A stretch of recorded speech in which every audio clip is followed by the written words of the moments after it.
దేవుడు ఎవరటండి? తగ్గింపు స్వభావము కలిగిన వాడు. మరి దేవుడు ఆయన మహా గొప్ప అతిశయము కలిగిన వాడు, మహా శక్తి కలిగినటువంటి వాడు, బలము కలిగినటువంటి వాడు. ఆయనను మన దగ్గరికి రావడానికి ఆయన వరకు ఆయన సంపూర్తిగా తగ్గించుకొని మన దగ్గరికి ఆయన రావడానికి తండ్రి అయిన దేవునికి ఇష్టమై పంపించినాడు. దేవునికి స్తోత్రం కలుగును గాక. మనం ఎలాగుండాలంటే, దేవుని పిల్లలమైన మనం కూడా ఎలాగుండాలంటే, 5వ వాక్యం అంటది, క్రీస్తు యేసుకు ఏ మనసు అయితే కలిగి ఉందో ఆ మనస్సును మనం కలిగి ఉండాలట. ఈ మనస్సు మనలో ఉండదు.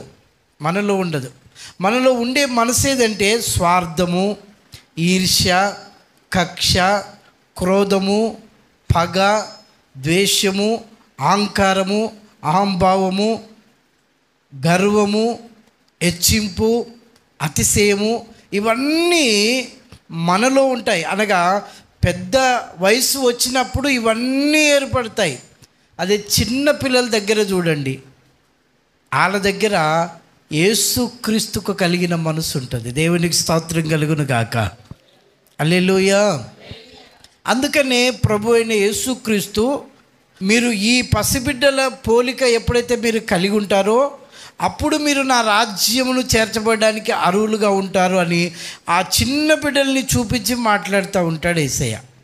ఈ పసిబిడ్డల్ని పోలి మీరు ఉండండి, పోలి నడుచుకోండి, ఈ పసిబిడ్డల వల్లే మీరు ఉండండి అని అంటాడు. ఎందుకంటే పసిబిడ్డలలో క్రోధము, కక్ష, ఈర్ష్య, పగ, ద్వేషము ఇవన్నీ ఉండేయండి వాళ్ళ దగ్గర.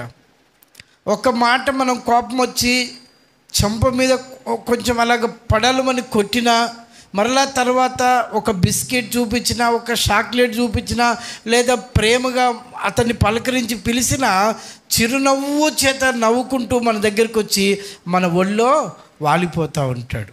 యేసయ్య మనసు ఎలాంటిదంటే చిన్న బిడ్డ లాంటి మనసు. ఆయనకు స్వార్థం ఉండదు, ఆయనకు కక్ష ఉండదు, ఆయనకు ద్వేషం ఉండదు. నన్ను ఈయన తిట్టాడు కదా, నాకు ఈ విధంగా మాట్లాడాడు కదా, నాకు విరోధంగా ఈ పని చేశాడు కదా, నాకు శత్రుతనంగా మాట్లాడాడు కదా, ఇతనికి ఏ విధము చేతనైనా నేను ఆ తలపెడతానన్న మనసు కానీ ఆ ఒక హృదయం కానీ యేసయ్యకు ఉండదు. యేసయ్య హృదయం ఎలాంటిదంటే చిన్న బిడ్డల లాంటి హృదయము. అలాంటి హృదయము మనం కూడా